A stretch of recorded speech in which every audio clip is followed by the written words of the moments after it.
저는 아주 징글징글한 누나를 둔 30대 직장인입니다. 저희 누나는 어렸을 때부터 전교 1등을 놓치지 않는 우등생이라 손 하나 까딱 않고 32살인 지금도 열심히 공부만 합니다. 전 일찍 취업해서 엄마 아빠 용돈까지 다 제가 책임지고요. 아들, 이번에 적금 받는 거 누나 학비로 좀 주면 안 될까?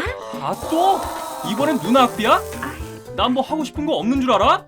어렸을 때도 내가 그렇게 학원 다니고 싶다 할 땐 돈 없다더니 누난 어학연수다 뭐다 늘 다 해줬잖아. 아, 누나는 조금만 더 하면 박사 따니까 그때까지만 도와줘라. 응? 아들. 다 컸으면 자기 앞가림은 자기가 해야 되는 거 아니야?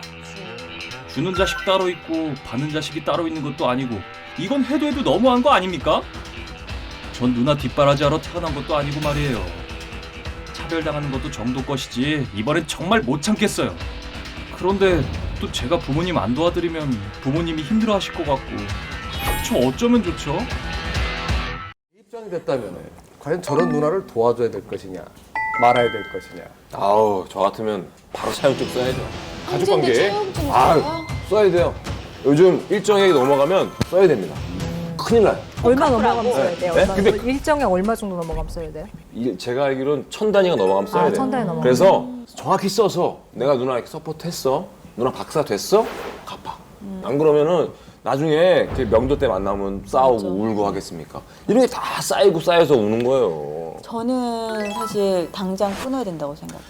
정답이에요. 당장 끊는다. 끊어야 네, 돼. 저도 제가 이제 일을 일찍 시작했고 시작하면서부터 이제 부모님을 좀 케어를 했었거든요. 근데 결혼하고는 제가 못 하고 있긴 해요. 그러니까 저도 이제 직장 생활하는 남편의 이제 월급으로 생활을 하다 보니까 이제 아기도 키우고 쉽지 않잖아요, 사실. 이분이 직장을 다니시는데 또 서른도 되고 제가 제 남편이 이제 어렸을 때부터 제가 거의 같이 커왔으니까 키웠어요. 알아요. 어떻게 지냈는지, 그 돈이 어떻게 모이는지. 그러니까 되게 모으기도 힘들고. 근데 지금까지도 충분히 잘했다고 생각해요, 저는. 아들이 부모님한테도 잘하고 누나한테도 충분히 할 만큼 했고, 물론 순간 서운할 수 있겠죠, 부모님이랑 누나나. 하지만 그래도 자기 자리를 좀 안정적으로 잡을 때가 된 것 같아요. 저는 도와준다 편이에요. 계속 도와줘요? 네. 저는 대학 다닐 때 CF 엑스트라를 해가지고 저 형들 학비를 대줬어요. 대학교. 막내인데. 네. 근데 착하다. 그게 뭐 형제고 그리고 내가 엄마를 위해서 돈을 준 건데 엄마가 누나한테 주는 게 행복하다면 그게 정말 같이 행복한 거 아닌가 생각해요. 저도 도와준다 편이에요. 저는 20살 때부터 저는 이제 배우 생활을 했었고 돈이 제가 이제 벌리면서 내가 누군가한테 그게 우리 가족한테 도움이 줄 수 있다라는 게 그게 정말 큰 행복이었어요. 남동생들이 공부를 했어요. 그래서 바로 밑에 동생이 공부를 되게 잘했거든요. 그래서 지금 회계사가 됐는데 시험에 또 떨어지고 몇 번 떨어졌어요. 공부 1년만 누나 더 시켜주세요. 왜 못 시켜줘요? 왜 못 시켜줘요? 내가 그걸 해줄 수 있다면 해줄 수 있는 것만으로도 너무 만족스러웠었고 또 근데 아깝지가 않았어요. 그리고 근데 그게 그 직장인이 벌어서 이렇게 빠듯하게 해주는 버는 데는 거랑은 되게 힘든 것 같아요. 저도 고민이 될 저희는- 수밖에 없다고 네. 생각하는데 아직 이 남동생도 지금 미혼이에요. 그렇지. 그럼 그러니까 본인의 결혼 준비를 어떻게 보면 차근차근 그럼. 해나가야 될 나이인데 적금도 깨가면서 누나를 뒷바라지 했어. 나중에 정작 본인이 결혼할 때 그 돈은 어떻게 그리고 요즘 여자들은 또 남편이 어느 정도 능력이 돼야만 하는데 그것도 그렇지. 네, 결혼 안 하는 이유 안정적인- 1위가 뭔데요? 경제적인 건데. 그러면 저 남동생은 저러다가 계속 퍼주다가 누나 박사 됐어. 껍데기만 남는 거죠. 근데 뭐 박사 됐는데 큰 뭐 없어. 네. 요즘 박사 많아요. 그래 애인이 생겼어. 오빠 직장 생활 이렇게 뭐 했다는데 돈 어디 갔어? 누나 학비 됐어. 그럼 어느 여자친구 어느 애인이 잘했어. 누가 그러겠냐고. 아니 그리고 본인한테 돈이 뭐 남기고 아니면 이런 걸 다 떠나서 동생분이 누나 나 1년 더 공부하게 했잖아요. 이거가 문제인 거예요. 왜냐면 저도 오빠한테 지원을 많이 받으면서 살았어요. 어렸을 큰 때부터 오빠? 큰 오빠가 막 중학교 때 연기학원 보내주고 대학 학비 보내주고 뭐 해주고 막 결혼까지 다 막 이렇게 했는데 아이고. 아쉬우면 오빠 생각이 나는 거예요. 아, 이게 고마운 줄은 몰라. 아니야 고맙지 고맙고 아니야. 감사한데 진정으로 고마운 줄 몰라. 아니야 진정으로 고맙다니까. 근데 고마운 줄 알면서 팍팍 써? 아니 팍팍 쓰진 않아요. 근데 뭐냐면 이게 뭔가 진짜 좀 아쉬운 상황이 있으면 내가 이러다 뭐 망하면 그러면 맞아. 아, 오빠가 있어. 기댈 곳이 요런 마음이 진정한 몸. 근데 요런 게 여기 한 군데 근데 없으면 거짓말이라니까. 어느 정도 습관적으로 네, 그렇죠. 스스로 자립심을 키우기 위해서는 어느 정도만 해주고 나머지는 그 여지를 좀 끊어야 둬야 돼. 스스로 할 수 있도록. 끊어야 돼. 네. 아니 너무 해주면 안 이게 된다니까. 계속 해주잖아요. 그럼 정말 고마운 줄 몰라요. 그리고 정작 나에 대해서 내가 뭘 했나 이게 딱 벽에 딱 부딪히잖아요. 동생이 회계사라도 됐으니까 다행이지. 만약에 지금까지 못 하고 있었어 봐요. 근데 남동생은 되게 고마워하고 되게 잘해요, 아니 남동생들이. 그러니까 이게 결과가 좋으니까 그런 건데 아직까지 회계사 안 되고 슬리퍼 끌고 맞아. 누나 30만 원만 줘봐. 생각해봐요. 끝도 없다니까요. 맞을 수도 그래서 있겠어요. 어느 정도는 딱 제한을 두고 나서 해야지 그걸 밑도 끝도 없이 퍼준다? 옛말에 우리가 그런 얘기가 있잖아. 10손가락 깨물어서 안 아픈 손가락이 없다 그러는데 요즘은 좀 바뀌어가지고 특별히 아픈 손가락이 있고 또 특별히 덜 아픈 손가락이 있다. 여기 있는 우리 저 영희하고 철수들은 내가 부모의 입장에서 내가 자식들을 차별을 할까? 또 차별한 적이 있나? 이런 것들에 대한 얘기 좀 한번 들어보고 싶은데. 반성합니다. 차별해요? 차별해요. 편해요? 아들들은 아들이 둘이거든요. 둘째 귀여워요 정말. 어떻게 보면 둘째가 외모적으로도 저를 더 많이 닮았어요. 첫째보다. 근데 귀엽다고요? 아니, 그러니까 귀여운데, 그러니까 미리 좀 말씀을 드리면 둘째가 귀여운데도 첫째가 왠지 모르게 그 키나 뭐 이런 것들이 더 잘 되길 바라는 마음. 장남이 알고 완전 알 것 같아. 키도 나중에 다 컸는데 형제가 예, 동생이 더 큰 거보다는 그래도 형이 좀 더 컸으면 좋겠고. 완전 공감. 그래서 밥을 이렇게 제가 챙겨주더라도 조금이라도 더 이렇게 큰 애 거는. 완전 알것 같아. 완전 알것 같아요. 왜냐면 나이도 지금 8살, 6살이니까요. 나이에 맞게도 조금 더 주는 경우도 있고. 둘 다 많이 줘. 그러니까 옷을 사면서도 둘째 옷 사면서는 조금 꺼리게 되는 거 있잖아요. 왜냐면 둘째는 옷을 입고 물려줄 사람이 없는데 첫째 거는 그냥 잘 입으면 둘째 똑같이 이제 동성이니까 물려줄 수 있겠다는 생각이 들어서 첫째 거는 이렇게 막 집어도 둘째 거는 좀 그래서 둘째는 거의 누덕도사예요. 지금 내복을 물려주니까 애들이 팔꿈치 무릎 쪽이 다 덧대 있어요. 남자애들이 근데도 6살이니까 그냥 신나게 입고. 아니 근데 또 둘째는 성향이 혼자서 알아서 잘하는 것 같은 게 있어요. 좀 진짜요? 약간 그래서 오히려 챙기는 것 지혜롭고 애가 좀 약사 빠른 것 같기도 하고 저는 위에가 아들이고 밑에가 딸이거든요. 근데 4살 터울인데 빨라요. 뭐든지 여동생이 더 빠르고 배우니까. 빠르기 때문에 뭔가 첫애는 모든 게 다 처음이야. 내 눈에는 그 아들이 우리 첫애가 뭔가 늘 부족해. 눈에 밟혀요? 눈에 밟혀요. 뭐 먹을 때도 얘는 알아서 혼자 잘 먹어요. 얘는 뭔가를 더 먹여야 될 것 같아. 또 나이가 더 많은데? 더 많은데도 왠지 그렇게 돼요.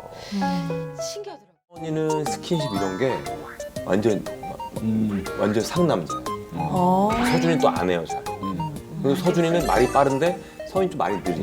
이런 것도 좀 짠한 느낌이고. 쌍둥이 좀 달라. 쌍둥이는 하여튼 힘든데 너무 둘 다 똑같이. 누가 더 예쁘고 덜 예쁘고가 아니라 없어요. 그러니까 심지어 이런 거예요. 서원이 서준이라고 얘기하다가도 가끔 미안해서 서준이 서원이랑 바꿔서 불러줘야 돼요. 똑같이 이쁘니까. 같이 쭉 커서 그러니까 이게 좀 다른 것 같아요. 너무 이쁘고 똑같이 이쁨도 그만큼 더 이쁘죠. 이쁘죠. 이쁜데 모르겠어요. 저는 좀 더 마음이 더 이렇게 짠한 마음이 가는 아이가 더 있긴 하더라고요. 그래서 저는 왠지. 이제 애가 어릴 때 많이 아파가지고 둘째 생각 안 했잖아요. 근데 애가 크면서 외로우니까 그러면 얘를 위해서 한번 입양을 한번 해볼까 생각했어요. 네. 아니 아드님이 지금 이제 몇 살? 지금 고2.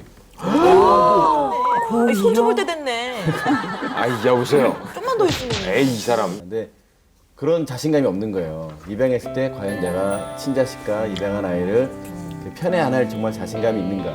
그리고 얘 온전히 얘를 얘를 위해서 입양해야 되는데 이게 우리 애 때문에 얘를 입양하는 거는 아닌 것 같다 생각이 들었죠. 그래서 그때 포기한 적이 있었어요. 그래서 자식은 내리사랑이라는 얘기를 하잖아요. 왠지 첫애보다는 두 번째가 나오면 그 애한테 사랑이 다 가고 뭐 그래 내리사랑이라는 얘기를 하는데 오히려 우리 둘 같은 경우에는 장남을 첫 아이가 더 애정이 많이 가고 더 신경이 쓰인다. 더 많이 뭔가 짠해요. 그래서 실은 저도 여동생한테 뭐 차별을 당했다라고 느꼈는데 오히려 나중에 크면서 느껴보면 당연히 장남으로서 저를 더 많이 챙겨주셨던 것 같긴 해요. 그렇죠. 안 챙겼으면 그렇게 키가 클 수가 없어요. 귀하게 잘 느낌이 뭐냐면 대학생이 돼서 친구들하고 해외여행을 그것도 중국으로 한번 가보겠다고. 대학교 때요? 예, 예, 처음으로 이제 해외여행 한번 가보겠다. 그래서 남자애들끼리 가보겠다고 해서 말씀드렸더니 위험해서 안 된다고. 어디 해외여행을 나가냐고. 저 그때 등치가 지금보다 더 컸거든요. 대학생 때. 근데 저한테는 그랬는데 나중에 여동생한테는 그래 오빠 때 못 보내서 너무 미안해. 어머! 막 다녀서 여동생인데도 막 배낭여행 다니고 그랬어요. 그러니까 어떻게 보면 저를 처대라고 더 좀 과하게 좀 많이 보호하셨던 건 있었던 것 같아요. 그런 것도 있긴 하네요. 그래서 오늘 사연을 준 철수 같은 경우에는 현재 진행형이고 맞아. 언제까지 누나가 박사가 될지 안 될지도 모르고 맞아.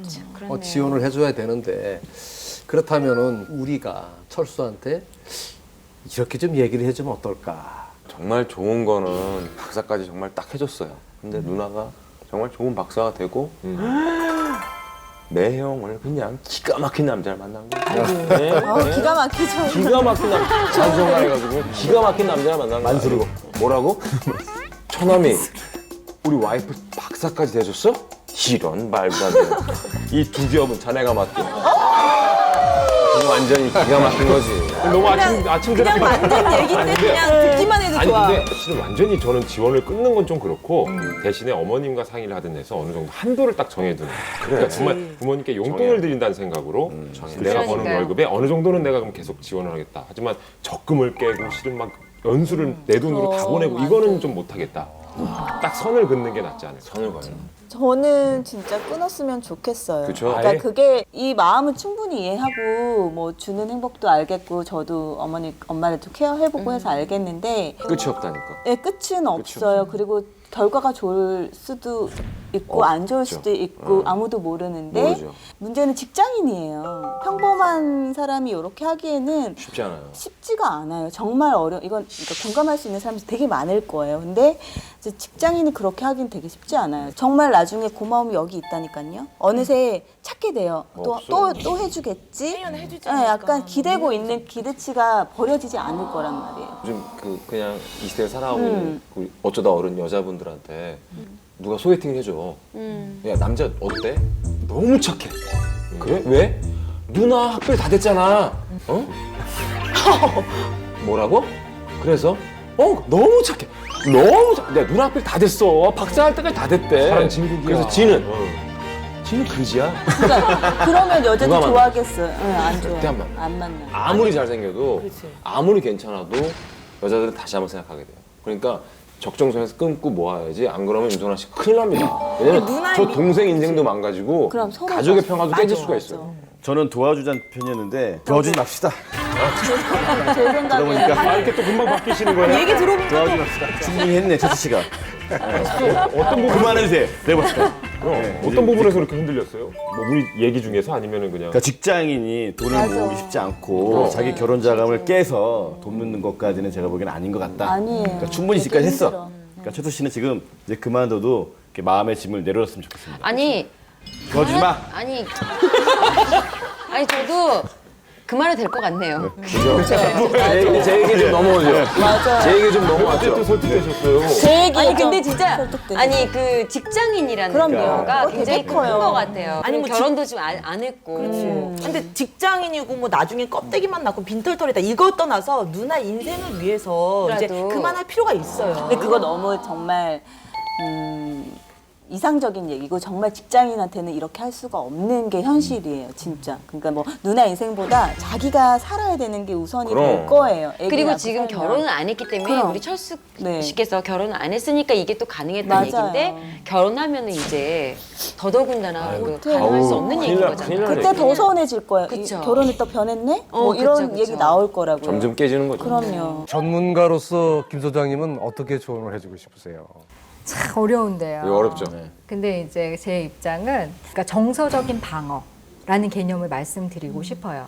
그러니까 보통은 이제 우리가 이제 한국은 정문화라는 게 있잖아요. 그러니까 정이 있죠. 정문화가 있고 또 효문화가 있어요. 가족끼리는 이렇게 뭔가 해주지 않으면 안 되고 그리고 또 뭐가 그렇게 결부되냐면 이렇게 안 하면 엄마한테 불효하는 것 같고 아빠한테 불효 이게 맞아요. 되게 복합적으로 가면서 굉장한 죄책감을 주게 되게 되죠. 근데 이게 이제 박사가 되면 끊길 것 같지만 대개는 끊기지 않고 계속해서 다른 형태로 이어져요. 뭐 이런 식이에요. 뭐 누나 이제 결혼하는데 조금 부족하다. 맞아. 3천만 원 어떡해.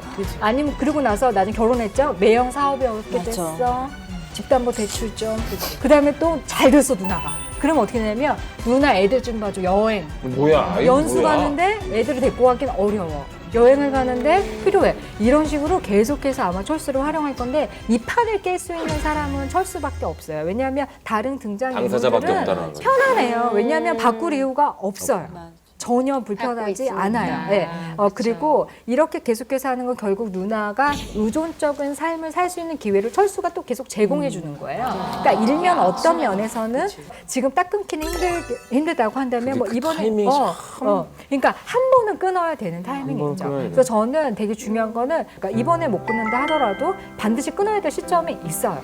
있어야 되고 끊어야 하고 끊는 게 나 자신과 누나나 엄마를 위해서 원래 더 가족을 더 건강하게 만들어요. 2, 3학년 때 그렇게 소변을 자주 보는 거예요. 그래서 병원을 데리고 갔더니 좀 많이 안아주고 칭찬 많이 해주고 그러라고. 그런 게 혹시 나 때문에 그랬을 수도 있다 싶어요. 그럴 때 좀 미안했죠. 근데 어느 날 저한테 그러는 거예요. 엄마, 나도 좋아하는 거 많아. 잘하는 것도 많고. 근데 엄마는 오빠만 다 잘하는 줄 안다고 그러더라고요. 근데 지금도 이렇게 딸을 보면 내가 어릴 때 너한테 좀 더 못해준 게 굉장히 마음에 걸린다는 생각을 참 많이 해요. 처음에는 이제 좀 원망했죠, 걔를. 왜 너는 이렇게 못했니? 난 말을 안 들었냐고 이제 원망 같은 거였는데 지금 걔한테 좀 상당히 미안한 마음이 많이 들어요.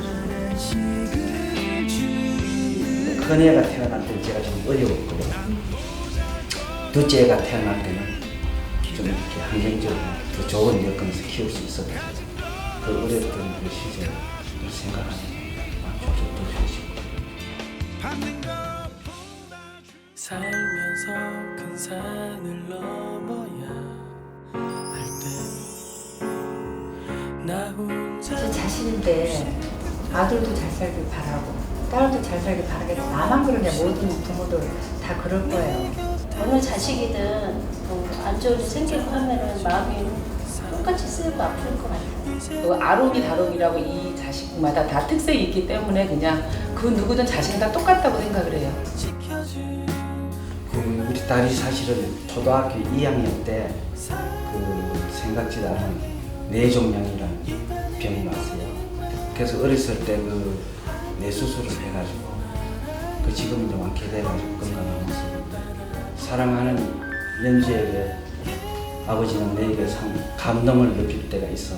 내 집안 환경이 너무 어려워서 내게 제대로 못해준 거는 참 마음이 아프구나. 그러나 너는 그런 거를 생각하지 않고 집안에 네가 큰 딸로서 또 꿋꿋하고 용기 있게 살아줘서 참 대견스럽게 생각을 한다.